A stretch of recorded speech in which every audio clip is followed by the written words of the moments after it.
you gonna do the next if you take it live? You got me singing in my head when I dream about you dancing. Look at, guys, my lipstick matches my tambourine. Hello and welcome. Hello, everybody. Welcome to LARA FM TV, episode 15A, Leaving Clearwater into the Outside World, Married Life, and Photos, and Q&A. Hi, hi, hi. Hi, Joni. Hello, hello. Hello, beautiful people. Hello, Cassie Isaac.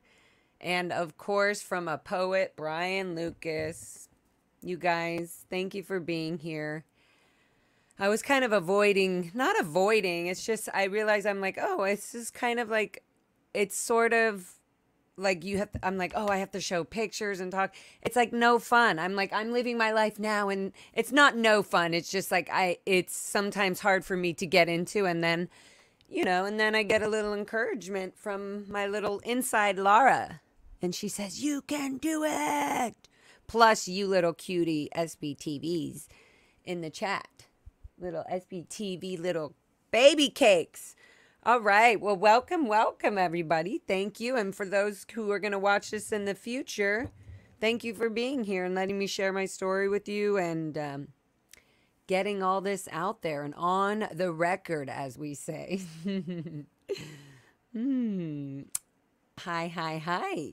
Hi, hi, hi. Hello. Tall, skinny with 6 shots. Hi. Thank you for being here. Goldie, of course. Thank you for being here. Jane. Thank you. I know.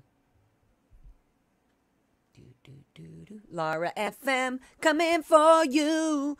Every time we get bored, we just talk to you. Okay, that's enough, Lara. Get moving on this episode. Okay, so I'm gonna show. We're gonna continue talking about just sort of the timeline of my life being in the Sea Org and in Scientology, leaving the Cadet Org, and leaving the Cadet Org at the Ant Ranch, going to Clearwater, being in the Sea Org in Clearwater for about 3 years there, and then leaving Clearwater to Los Angeles to be in the outside world for basically the first time in my life, being out in the outside world for the first time in my life.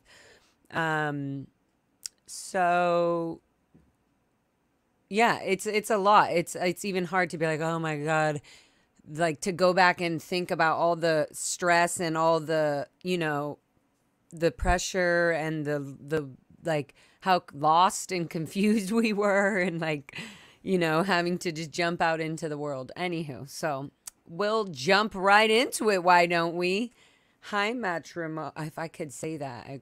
Mactrimidro Kegel. Love the double dose of Lara. I do too. I am really, this doll, I don't know why, is giving me some really cute energy.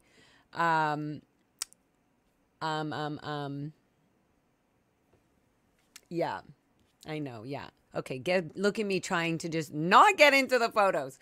Okay, here we go. So again, they're random. Some are not in any order, actually. I'm just going through them as I go through them with you guys. And, that's what we'll do. So actually what I did want to show you guys first is, basically when you leave the Sea Org, they send you, I just accidentally highlighting everything now. They send you off basically when you leave the Sea Org, you go to when you're on the route out, when you're leaving the Sea Org, and then when you get out into the outside world, you have a thing called the freeloader's debt, which is basically the money that you have to pay for services or auditing or the sec checking or whatever it is.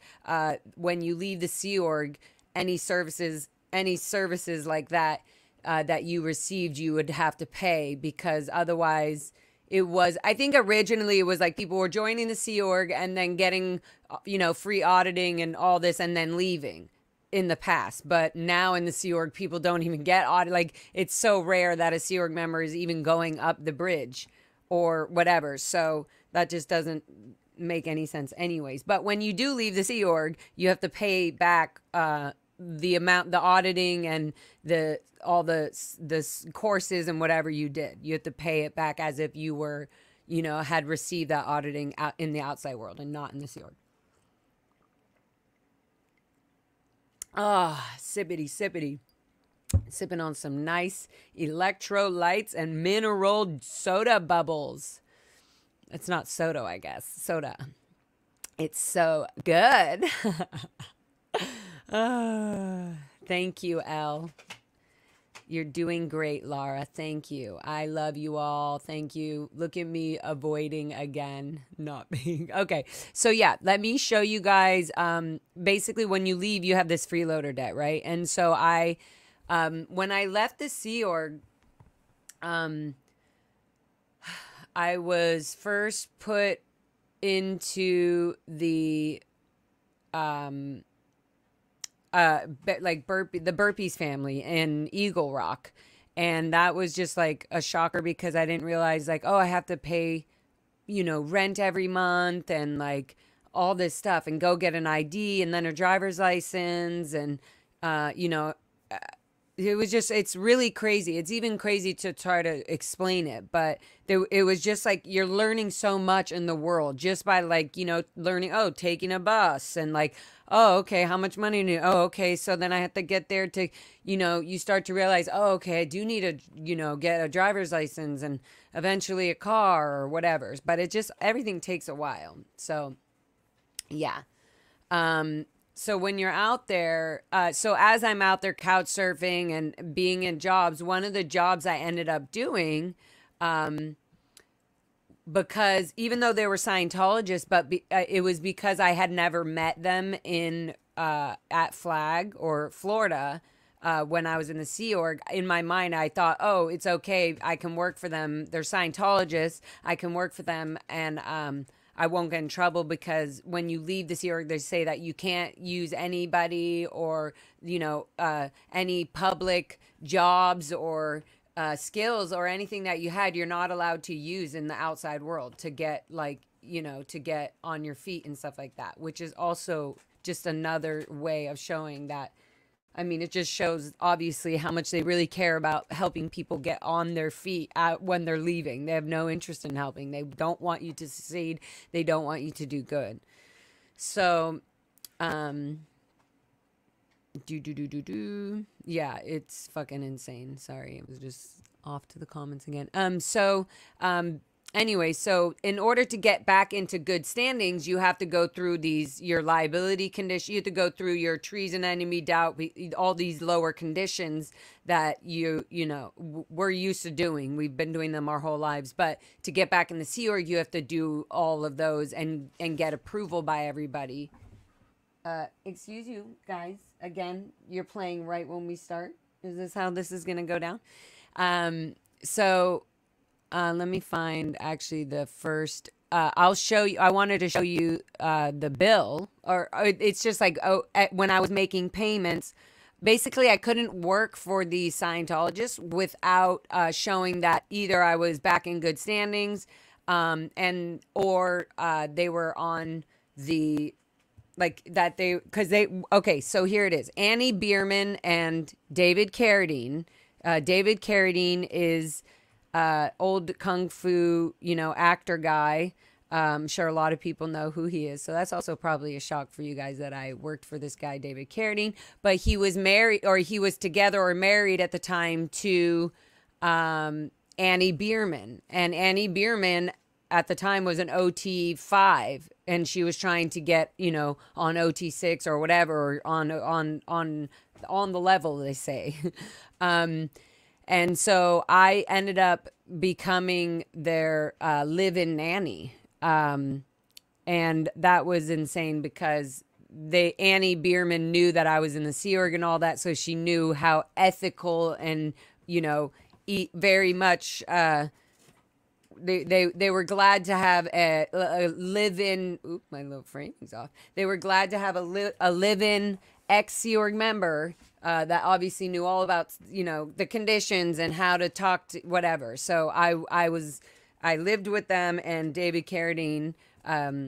At the time, I would do, you know, errands for them and take care of the kids, and then they go to school, and then this is also, I was still under the age of 18. So Annie Bierman, I think at one point ended up becoming like my legal guardian, while I was doing all that. So after leaving the burpees and all that and realizing, oh, I can't afford the $300 rent or whatever it is that they made up and just said, oh, this is how much you have to pay for this room. I just totally felt like, oh yeah, I feel like this is totally family that I'm just like being dropped into. But eventually, one of the things I was like, oh, okay, well, I can have a live-in, I can have a room and feel stable-ish, you know, and, you know, I already know how to be a Sea Org, a really good Scientologist, so I'll be able to handle the kids really well and da-da-da. So I ended up being a live-in nanny for them. And so one of the things for Annie Bierman to get back on the level, to get back on her services, OT5, was to make sure that all the people working for her or around them were in good standings. So she was like, oh, you know, the only way I can have you as my, you know, live-in nanny, you know, is you have to be in good standing. So let's, you know, let's get that freeloader debt paid, and, you know, let's get your conditions done. So I started working on my conditions and all that. So that's what I'm going to show you now, and just kind of go through some of these, just kind of how it is, like what the ways were of. Okay, here is like what you would get this is what I got when you pay a certain amount or whatever to, like right here you can see, let me know if you guys can see that in the chat. Hi Kimberly. Aw, thank you, sweet angels, and thank y'all all for being here in the chat. Alan, thank you. If you have any questions, I'm doing pretty good at this. While I go, you can feel free. And if it's a comment and you want me to read it out, then you can also do that. Just put comment so I can see it in caps, comment. Or if it's a question, put question in caps. Okay. So, yeah, if you guys can see that, let me know. Yep, we see it. Okay, good. Perfect. So here you see, this was my old address in Tarzana. And here you says description, credit collections, freeloader. So this was a payment that I paid to the Flag Service Organization, $3,500, June 2005. Oh, so that's a good timing. So this is also when you knew. So this is 2 years approximately after I had left the Sea Org. So I was working. Yeah, that makes sense because I was 17, 18, 19. Oh, I guess so. I was still like 19. So I must have been 19 when I was their live-in nanny. Anywho, so. Or maybe I paid this later and this, yeah. So, okay. Anyhow, so you guys can see this. This would basically be a receipt of you know, something that I paid. That's directly from the Flag Crew Treasury Secretary. And then along with that is you get a letter, like I got this letter. Here, let me show you. When you send things in like that, when you send in a payment, they send you back like, you know, something like this. I don't know why that has the end scribbled out. But anyways, it's, oh, here you see. Yeah, so the last receipt I had paid was near the end, 2005, when I guess I had already been living with them for a while. Dear Megan, thank you very much for your recent payment. This was received at Treasury FSO. With this letter, you will find a copy of your invoice, which was that, and a new statement showing your updated balance, or it was probably a balance from before. You can make further donations toward your bridge to total freedom at Flag by using the replay envelope enclosed to send that next donation, and I will ensure it gets invoiced here promptly towards your next service or book. Thank you and well done. And that was from Norma Yurda. Hey, excuse me. Invoicing officer, FSO. I'm sure a few people know who that is. Okay, anyway, so yeah, there you go. These are just basically little statements showing conditions my ass. Okay, let me show you guys some other ones. So basically, Treasury sends you these invoices or letters every time you make a payment. Okay, here, for example. And this is weird because Charles Moniz, he worked in Treasury still, and Charles Moniz and Natalie Moniz were my guardians when I was in the Sea Org. So it was interesting later to get something like this from him. He became the TRESEC FSO, Charles. And I guess this was the last. So you can see here, my balance at the time was minus 4,460 or 4,568.95. So I paid that parishioner donation credit. I guess he was like, oh, if you finish paying your freeloader bill, off, you only have 4,500 more to go. And he said, if you finish paying it off, then we can give you a discount. And so they discounted, I guess, somehow this bullshit amount. And so I paid 3,500, and then very well done, Megan. Very well done, Charles, TRESEC FSO. So that March 19th. Oh, that's interesting. That's my mom's birthday, 19th of March. But anyways, so yeah, this was me showing that I paid the rest of my freeloader bill. And then what I'm gonna show you guys is, or I guess I'll see if there's another. I showed you guys this one, the invoice. I wanted to show you, is it this one? Yeah. So, so as you're sending, little payments or amounts, they send you these letters back. And I just want people who are listening later to, I'm sure a lot of people will know. So yeah, I lived I was still living in Tarzana at this time. Dear Megan, well done on getting that flow. And look, there's that whole border. Look at the beautiful flag. Anywho, oh my God, I just remember making logos and stuff like this for flag crew in the programs as a 13-year-old. 14-year-old making programs for the flag, literally approving these logos and stuff like that. Dear Megan, well done on getting the flow going to wipe out your debt fastest and get back on the bridge. I'm sending you your W-2 form for your records and tax purposes. So insane. Just so you know, LRH intended that all his basic books and lectures be listened to in chronological order if one is truly to understand and apply these discoveries to his life and win. This is discoveries to his life, okay, and win. This is for every Scientologist. Old and new and marvelous wins are occurring with people getting onto this.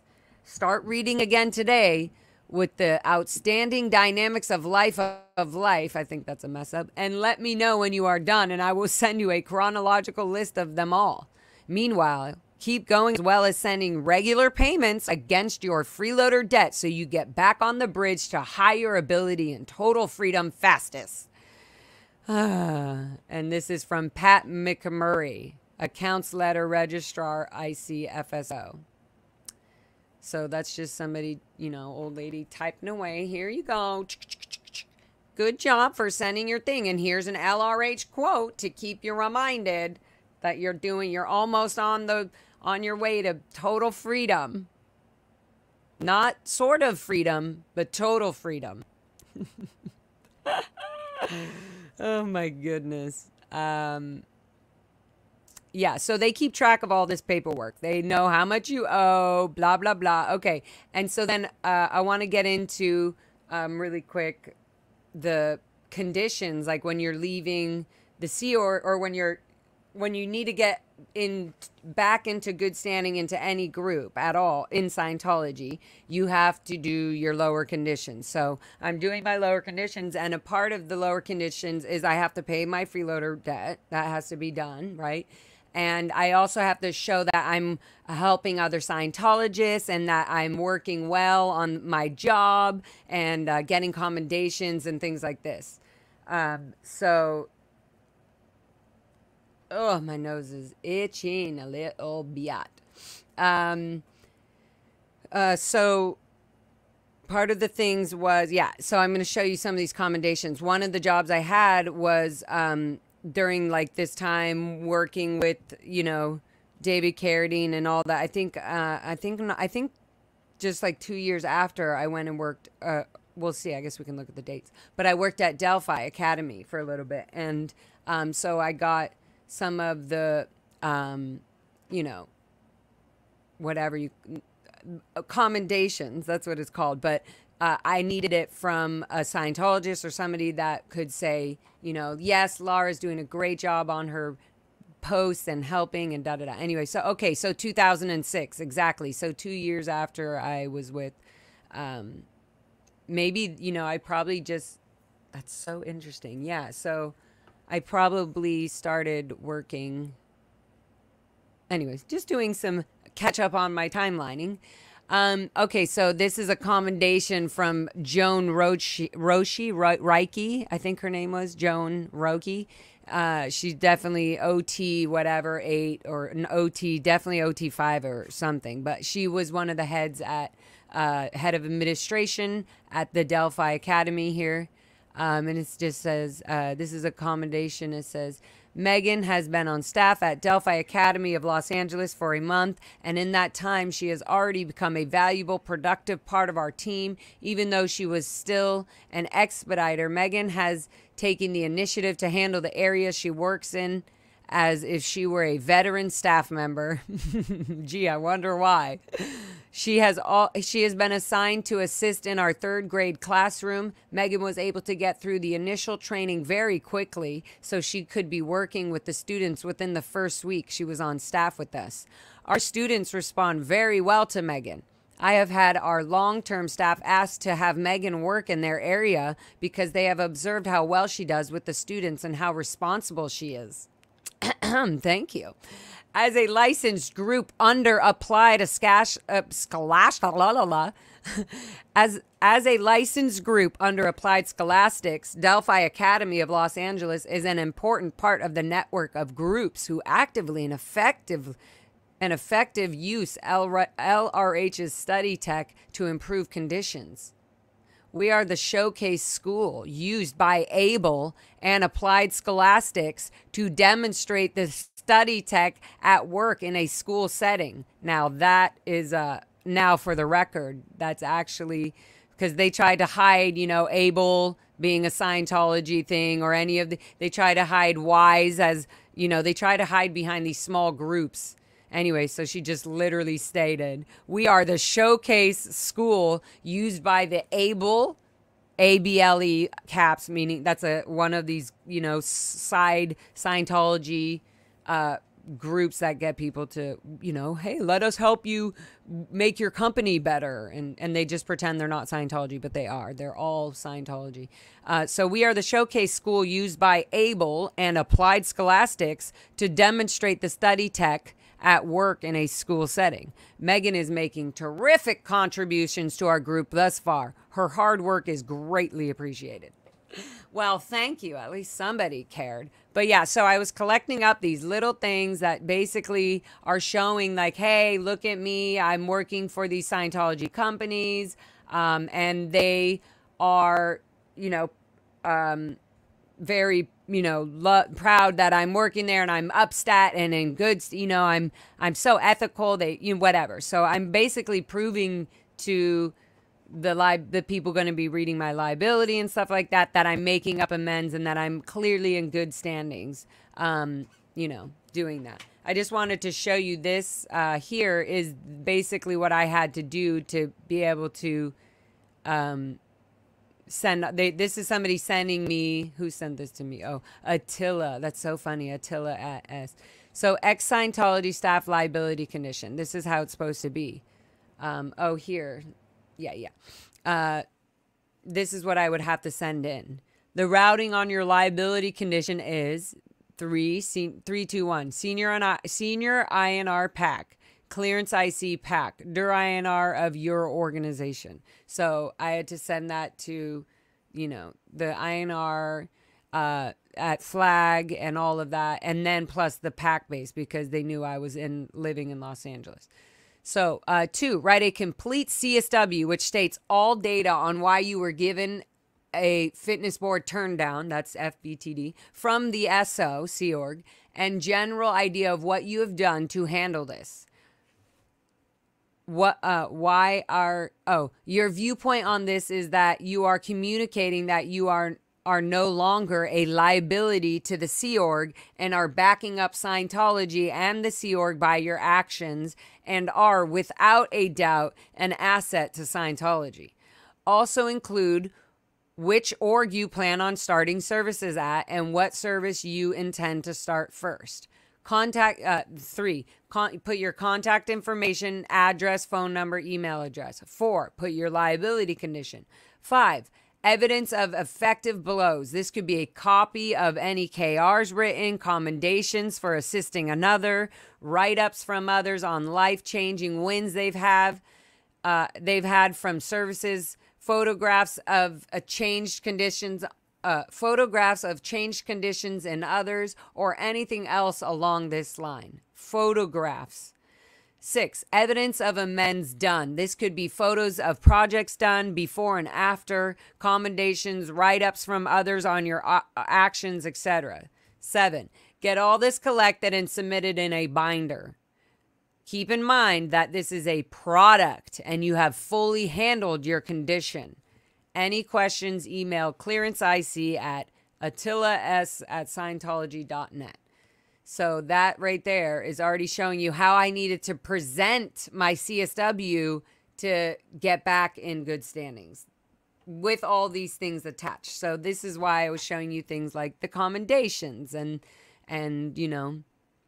how great I am at what I do. Here's a commendation from Annie Bierman and David Carradine. Let's see here. Can you see that, guys? Yep. Perfect. It says, Megan Anderson has been working for our family as the children's nanny since January 4th, 2004. So, okay. So I guess just 3 months, right? January, yeah. February, March. We have 4 children ages 14, 8, and twins that are 5 years of age. Since she has been on this post, she called it a post. Since she has been on post, my children have been uptone in manners and keeping the way to happiness in. My children love and adore her. She has been a true asset to our family. Megan uses LRH study technology when doing homework with all of the children and has helped them tremendously in their studies. She also uses standard LRH tech when the children have upsets with one another and gets immediate results. In addition, I don't know why this is so funny. In addition, she aids the kids in doing assists when injured. Assists are like touch assist, nerve assist, locational, or contact assist. Megan is very on purpose and uses the tech to the fullest in handling all 4 of our children. With Megan on post, the household runs smoothly and helps to keep the family in harmony. She is cheerful about her obligations and is considered by us to be a family member. Megan is commended for her hard work and keeping Scientology working. This is true, Annie Bierman and David Carradine. And that went directly to the flag MAA, and it's CC'd in my ethics folder. So there you go, guys. Okay. Oh, here you go. Martha, I got some questions here. So you left Church of Scientology in steps. What was the final straw? Yeah, definitely. Leaving the Sea Org, you have to leave literally in steps. You have to leave on a routing form, and you have to get sec checking, interrogation. You have to write up everything you've ever stolen, anything you're lying about, any withholds, crimes, whatever you want, whatever. They need to know about all of it before you leave. You are not allowed to leave until everything that even if you think they know, you have to re-say it all so that they know it all. But later, as you can see, there's a reason for that. But so there's little steps. Yeah. So when you leave the Sea Org, you're not leaving Scientology.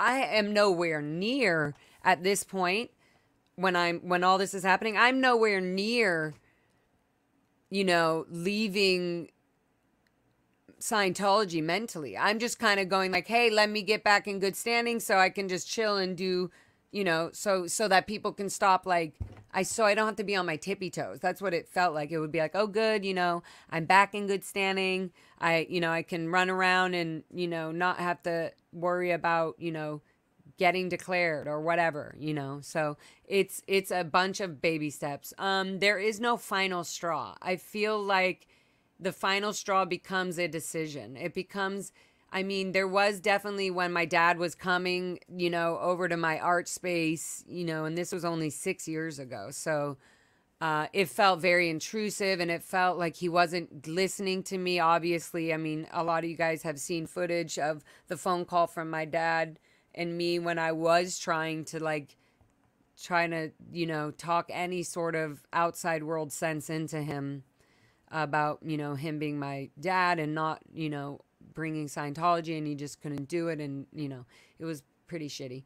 But anyways, so there's many straws, it's not just one. And eventually there's a point where you publicly say it. The moment you publicly speak out about it and about, anybody who's doing it, but when you publicly speak out about your story and about the connections and the deep manipulation and control that you've had on your life by Scientology and by its members and the stuff that you've done yourself to other people, you start to kind of look at it as like a disease or an addiction or something that somebody, a cancer. It's like, okay, you got to get rid of this, and we can't be getting mad at people for something that they're still getting poisoned by. It's like, it's kind of a waste of everybody's time and love and energy. So, so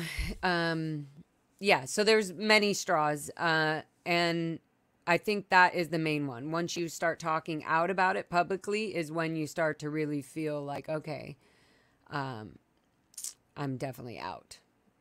For me, it was like a Facebook post. My first thing was like, if, to all my friends, I'm going to pull it up maybe on the next one, on the next thing when I'm talking about my life and being out. But, I had written a post and that was it. I was like, something on the lines of, I'm done being a Scientologist. Scientology disconnect. I wrote a whole post. I'll pull it up somewhere, but yeah, it was enough. There was a time where it was just like, and that to me was the thing. I'm like, okay, and I lost a lot of friends immediately. And when I posted that, and that was interesting to see, though. That was interesting to feel. It's all these, baby steps, the process of really, kind of just starting to see things as they are. And the slow thing of losing friends and seeing this and then, I'm smoking my marijuana and I'm enjoying that. And you start to build this self-confidence, our whole life, our whole childhood, we're being, groomed and trained and drilled to be codependent constantly on a group and on other people. And so when you're being out here and going through all this, it kind of forces you to realize, like, I keep wanting to lean on somebody or say that this is their fault or, my parents are fucked up and they did this wrong. But the real thing is like, I'm here to help myself. I have to help myself now. I can't just be like, nobody's going to come and swoop me off my feet. I'm the only one who's been able to do it. So I'm the only one who got me out of Scientology or got me out of the Sea Org, so nobody, it's kind of like that. You just you're taking these steps and you're starting to slowly, even today, I'm still realizing things. Like I was listening to Serge and Katrina's, thing, their, on their episode, and Katrina made a point about like how it was just so normalized that these older women and adults would just be changing in front of us. And in front of these minors, and like that's indecent exposure to a minor. It really is. There were so many boundaries and things that were just crossed because, you know, just you're in the Sea Organ, get used to it. And so when you come out, you're starting to realize these things. Like I'm starting to realize, you know, so it's like the never ending story. It does, you start to, you know, things still are, you know, opening up and becoming more obvious to us. Yeah. Comment. Hi, Joni. What the everlasting hell was the Church of Scientology thinking, as if you busting ass for them wasn't enough? LARA FM, they owe you a shitload of money, right? I mean, what the fuck? That's the thing. We don't even think about this, you know? When you're leaving, we're not even thinking a legal thing. We're not thinking nothing. We're just trying to like hopefully get out and be in good standings and get on with our lives, right? The life we don't even know. Hi, Goldie. It seems like to me, it seems like to me, like with every generation further from LRH, that the notion to idolize him would diminish. Do you think this is the case? It seems to me like with every generation further from LRH that the notion to idolize him would diminish. Do you think this is the case? You know, it's interesting because you say idolize him. We didn't idolize him. We just knew that he was here for the bigger purpose, and he has all this information on how to become spiritually free. And so I just feel like it wasn't, I think that it's so weird. It's not like you're physically idolizing L. Ron Hubbard. It's like his policies, so to speak. And when David changes them or not, they're still under this LRH, the LRH policy, the technology, you know? So it doesn't matter if you know, this sort of like power looking up to L. Ron Hubbard is diminished because his policies and all that are still hardcore there. It's, you know, and he's passed and gone away and he's just a body. So, you know what I mean? Anyways, I hope that answers that, Goldie baby. Yeah. Yeah, I guess freedom's just another word for nothing left to lose sometimes. That, I mean, yes, that's for us extreme little babies. Hi, Jen. Me and Jen went to an amazing comedy show, double comedy show last night. That was really fun. We know how to do it, don't we, Jen? We know how to do it. That was super fun. I needed that. Oh, thank you, Paris Kashin. $5 sweetheart baby. Thank you, honey angels. Yeah, all of this Church of Scientology bureaucracy is a way to keep and control people. Aw, thank you, Chi-Town native. I haven't seen you. Aw, thank you, sweetie angel babies. My golden water supporter lovers. Sending you much love and beautiful thoughts. Glad you got out. Thank you. Yes, you guys are super awesome, and right? Glad the fuck I got out. Jesus. Yeah. Okay, so let's continue. Oh, thank you. LARA FM, do you realize we love and support? You guys are freaking amazing. Thank you, schmugga, schmug, schmung. Okay, so I was going to show you. So we talked about the liability conditions and things like that. So then, I mean, we can talk more about. Oops, did this just freeze up on me? My thing, yeah. I wanted to. So after I had worked a few of these jobs and I worked for David Carradine, and then I went and worked at Delphi, and then from there, I mean, actually before I worked for David Carradine, I had left. I worked at a daycare, so I was like, I really got used. I worked at Debbie's Daycare, which was in Glendale, which was also a Scientology owned company, and so it was easy. not easy for, it was just easier for my mind and at the time to be working for Scientology companies or Scientologists because that's just what we thought, you know, because our mind knows the language. It's just like speaking Spanish or English. It's easier to, you know, speak English if you're in America, or you know what I mean? So it just is kind of like similar thing. Like I was able to just understand what the Scientology company wanted or how to treat the children and, you know, do contact assist and whatever, right? So I worked at the daycare, and so then after that, I know I keep bringing this up, and I start showing pictures, and I don't have time to finish telling all the things, but I was married. I got married at age 19 to Simon Carr, a guy named Simon Carr. And he was also a cadet. As a young cadet, he was in the Pack Ranch Cadet Org. And his mother, Mary Kay Carr, at the time, I don't know what it is now, she was a nanny, and she took care of the kids at the Pack. I mean, she was definitely around at the Pack Ranch, and she had a lot, like all the Pack Ranch cadets know who Mary Kay is. Like, anyway, so her son Simon and his dad is his dad. I said her dad. Simon's dad is oh my God, I'm forgetting his name right now, but I'll remember it in a minute. Anywho, so I wanted to bring some of those photos up.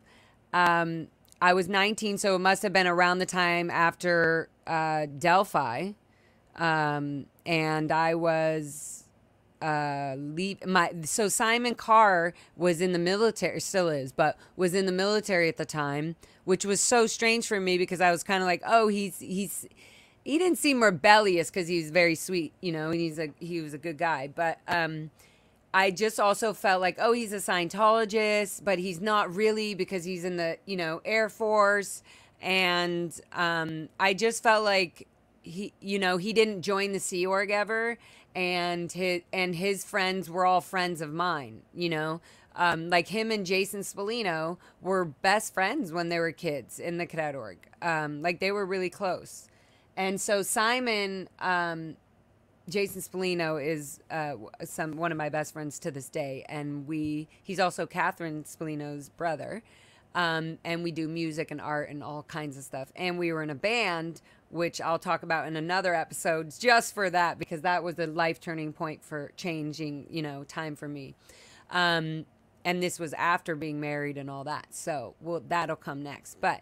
So I was already really close with Simon's friends, you know, Plumie, Catherine, all these people that knew Simon. And so it was easy for us to, you know, when I loved him, like, right away. I still love him. Like, the care and the love that I truly felt was like, okay, this is going to be my man, you know, for the rest of my life because, you know, he knows about Scientology, but, you know, we kind of are doing our own thing, and he's in the Air Force. And anyway, so I just felt comfortable. Like, I kind of was like, well, I mean, I was already in the Sea Org, and, you know, I already had done so many in my life. In what I had thought is I was already responsible and able to, you know, do anything. So why not, you know, if I'm in love with this person, I should just marry him, you know, not knowing really what the heck love is, but I should just marry him because he's going to be the one that I'll be with forever. So why not just get married now? Who knows? I don't know what I was thinking. I felt comfortable and safe. And so, yeah. So we're going to go there. Let's see.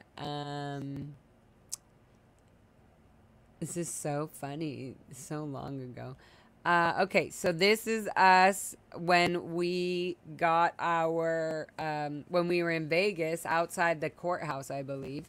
And it's, when we officially were married. Like we just got married. I still have my keys in my hands. So funny. Okay, so that's when we first got married. I'm probably going to scroll through these quick because they're just an old time and an old thing. But oh, this is a cute one. I also I have a lot of these on digital. You know, like on my wedding and stuff like that. But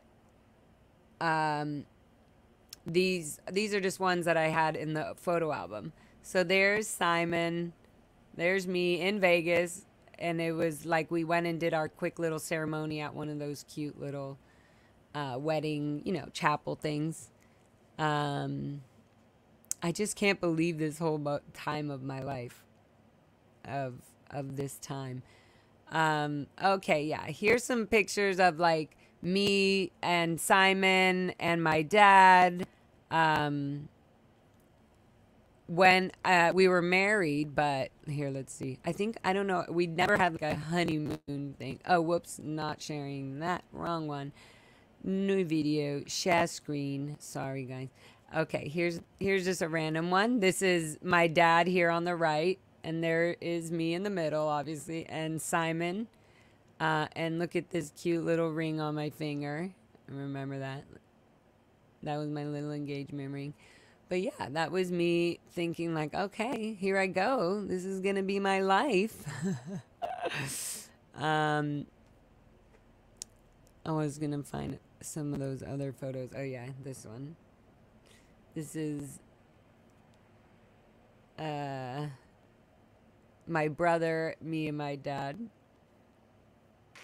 and Simon. You can see we're a happy little family, I guess, at some point. There's my brother, there's Simon, there's me, and there's my dad. Okay, good, good. Thank you guys for basically just flipping through my album with me for whatever I got. Oh, here's another cute picture of me and my dad. And this is fun for other people to see because they'll remember my dad's personality and, it's just cute to be able to. Dad, if you're out there, contact me. Stop ignoring life. Stop ignoring this little crazy baby that you created. Okay, what else do I want to show? I'm just going to scroll through and show some pictures of the time during this time when I was married. Oh, this is so interesting. So this is me and my dad when I was married, and I went to visit him outside of this is outside the AO. Like, this is the blue building. It looks gray in the photo, but that's there you go. My dad was so happy. I think we were going to some event, or I forget what it was. We were going to some dinner or something. Yeah, I think it was like a dinner, and my mom was able to come down from the gold base, and so I think there's a picture of that here. Yeah, this is me and my mom. This is, wow, so long ago. Oh, man. Reminiscing. Okay, so there's me and my mom. She does not look like this right now at all, and I guess I don't either, so. But yep, there you go. There's my little cute ring, my little happy cute ring, and here I go, thinking I know what I'm going to be doing in life. Don't think so. Yeah, that was also outside of Asho, the blue building, because that's where I would go to meet up whenever my mom would get approval or time off, That's what we do. Oh, okay, so here's one of these family dinner things we would have. This is with me. My dad. Okay, my brother's here. There's me. There's Simon. And there's my dad. And over here is Mary Kay. And, oh my God, Carr. Why? He has like the easiest name and I'm forgetting it. Anyways, that's Simon's dad. Charlie. There we go. I was like, what the heck is his name? And Amy, and then Amy is here. That's Simon's sister. So I guess we were all at some meal, but yeah, that was us having our little hangout, I guess, while me and Simon were being married. Oh man. Okay. Shuffling through. Okay, I showed you guys that one. Oh, I was gonna show you some wedding photos. I think I have a few, so you can see what the vibe was. What was the vibe? Okay, I showed you guys that one. Okay, so here is I'll open that one.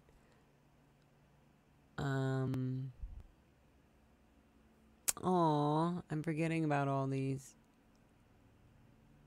Sorry, I'm like reminiscing. My mom and stuff. Okay, here. There we go. First, we'll do this one. This was my wedding. You can't really see it because the reflection on the photo is annoying, but that's okay, right? Better than nothing. You could see me in my wedding dress. So here I am. We had a small wedding in LA in the hills, and there's Simon. There is me. There's my brother behind him. There's Joel or Joe. And oh my God, what's his name? I forget, but those were all Simon. They're all military boys, all Simon's friends. And then here's another group one, I think. Yeah.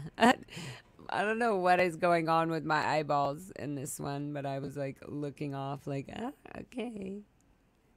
But there was a cute one. Okay, so here is my mom, my dad, me, Simon, Simon's mom, Simon's dad, and Tanya, who was married.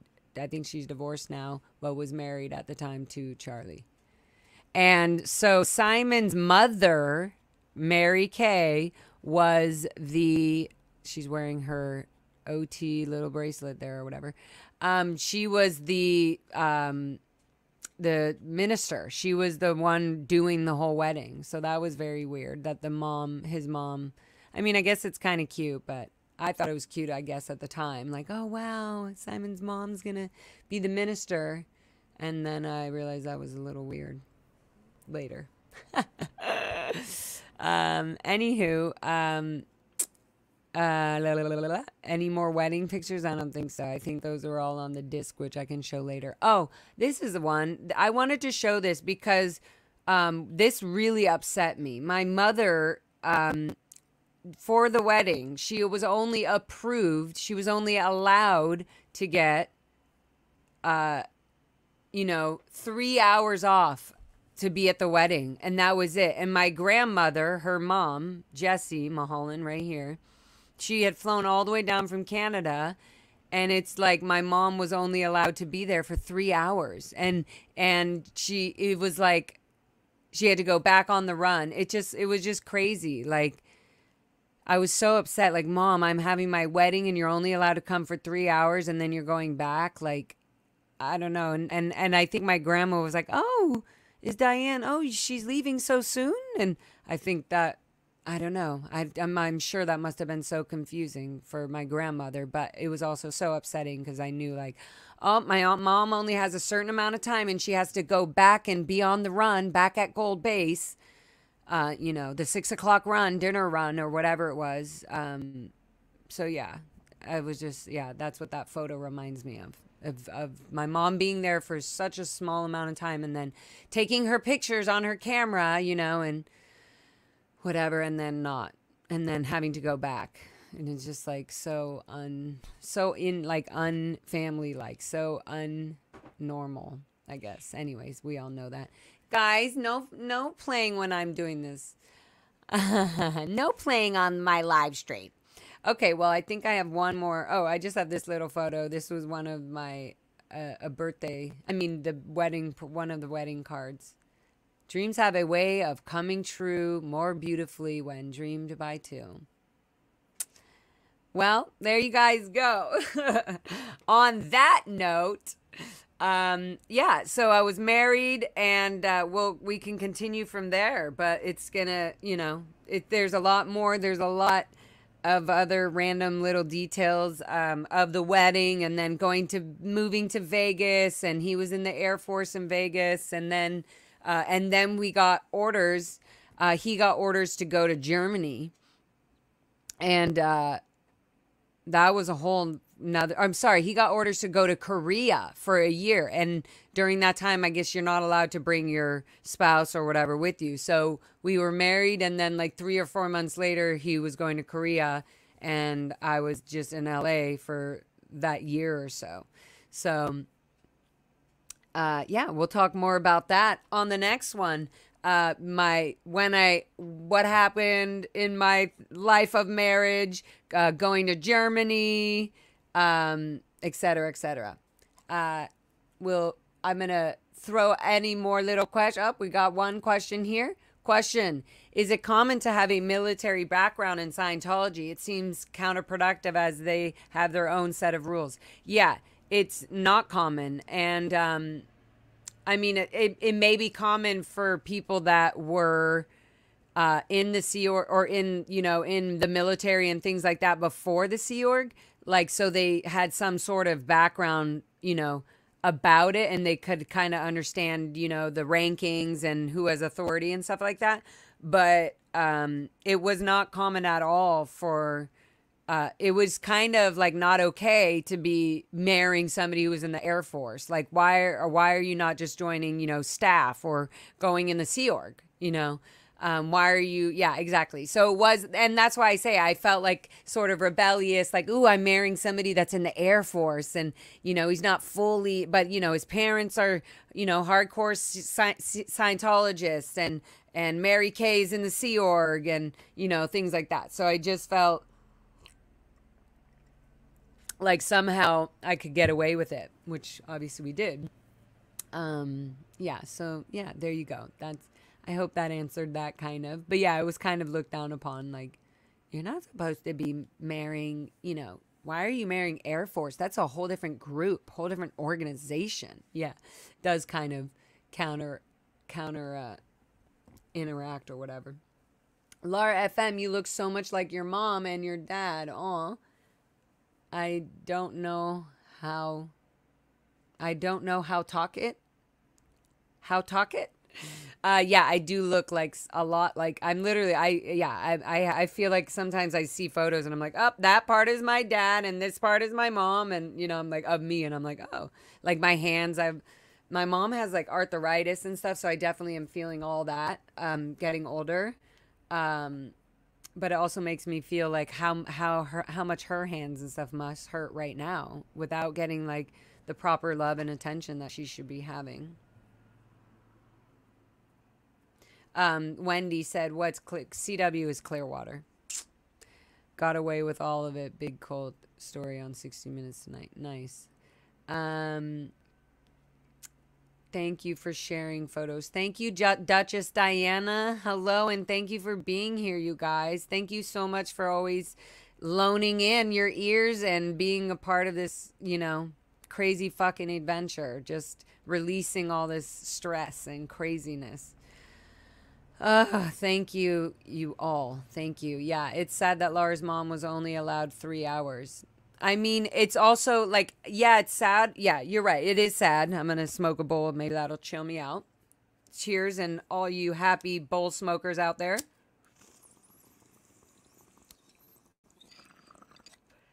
It's sad, but what's more annoying is that by this time, even, you know, being this young and getting married young and all that, that my mom wouldn't have like made it go out of her way to be like, you know, I'm taking the day off. You know, I demand I get the day off. She just kind of like follows the rules. Just drives me crazy. So yes, it does suck. It does suck for sure. Oh, I got a cough.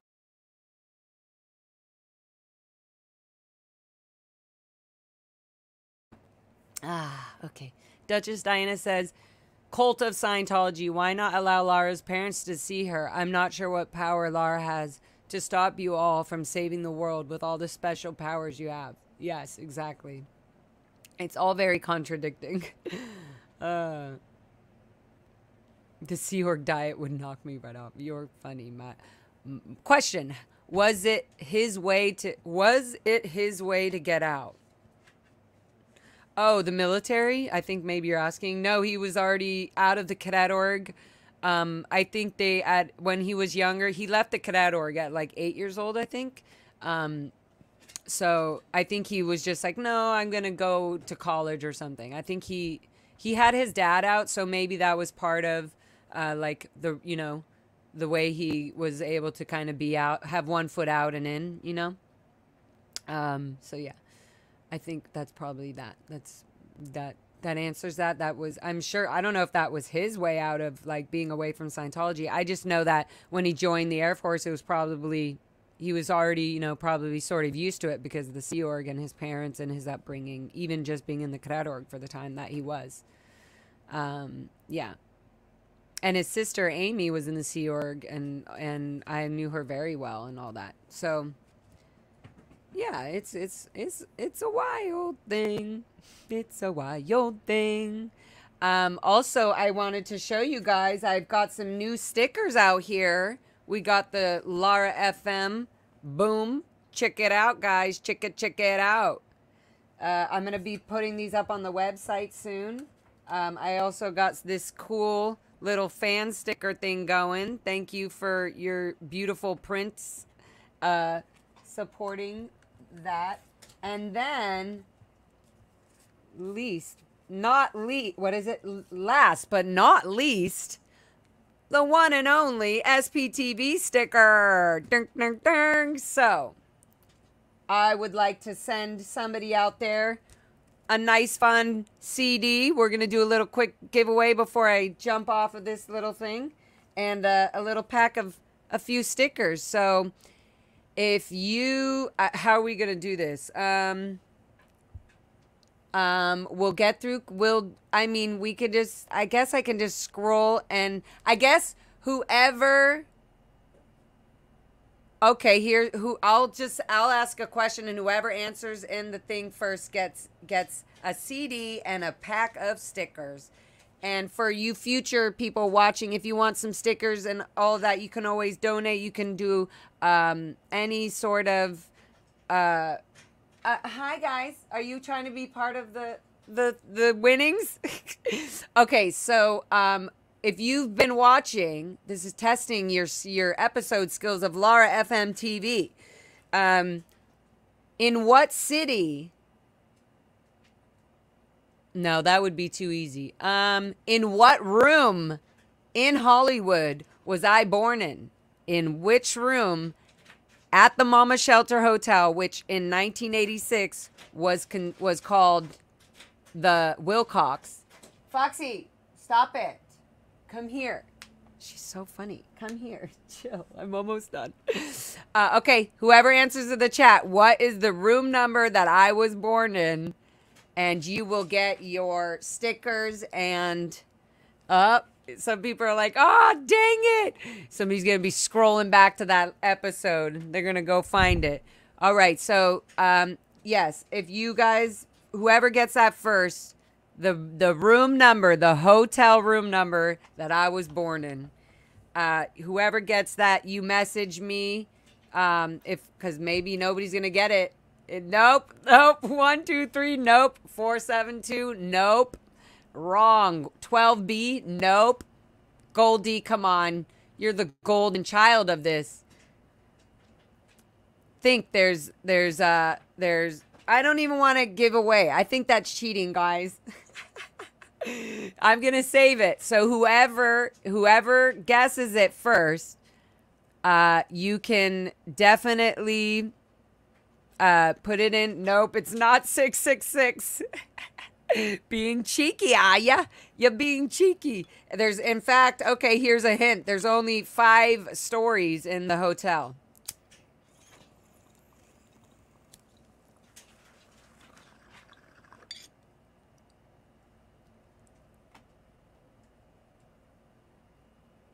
Nope. 312. Nope. Nope. It looks like whoever's going to guess it, 501, One Love is getting close. Hotter and hotter. Who's going to get it? Who wants their CD and their amazing little pack of LARA FM stickers? Is it going to be Paris Cash In? Is it going to be One Love? Is it Duchess Diana? Oop, 502. Nope, you're getting closer. Anyways, while you guys figure that out, I also want to say thank you, Jane, you sweetheart angel love. How about I donate to you instead of an answer? You're amazing. Thank you. That was very sweet. In fact, let's see, maybe somebody catches it. Nope. 500. Nope. So whoever gets it, you're going to have to send me an email. Unless, actually, you know what? Even better, just text the LFM SP hotline. That's what we're going to do. 323-898-1335. If you're watching this later, you can also send a shout out or a text to the hotline and get your pack of stickers if you reach this episode, and you can say which hotel room I was born in. You can also go back and listen to the very first, the beginning episode, and I'm sure I say it there. So there you go. Y'all can hit me up on this line. And also, if you guys are out there listening under the radar, etc., and you want to just comment or call and leave a message or whatever you want, you can totally do that as well. This is open to anybody to text and send me either a voice message. You can call, you can send a text, or you can leave a beautiful comment or whatever the heck you want. That's the number. There you go. Thank you, Goldie, putting up the number. That is very sweet. So for all you all in the future watching, if you get to this point and you want to get a little sticker pack, you hit me up and email me, okay? You can text message me there or email me somewhere directly on my website. There's many ways to hit me up. And for all you sweetie pies still hanging in the chat trying to catch that number, you message me first, and whoever gets it first, I will let you know on the next episode. We're going to do episode 15B, and I will talk about, I will talk about more about my life being married and all kinds of craziness on that. Okay? Thank you, 501. Nope, not yet. Nope, 506. No, L. Oh, you guys are great. Love you all. I haven't seen it yet, but when I do, message me, text me. Somebody gets it. Mwah, mwah. Love to you all. See you either tomorrow on a live. I know there's some fun people doing a bunch of lives tomorrow, so I'll see you there. Or I will also jump on and finish off my 15B, leaving, being married, and my life in the outside world. Okay. Oh, SP Cracker Liquor fan. You nailed it. Room 516. You get the sticker pack and the CD. So message me your info, and or you can text me it if you want, and I will send you your little golden prize. Thank you all so much for being here. Come stick around, say hi. Come again, stick around on the next one. Love you all. See you very soon. If not tomorrow, the next day. Okay.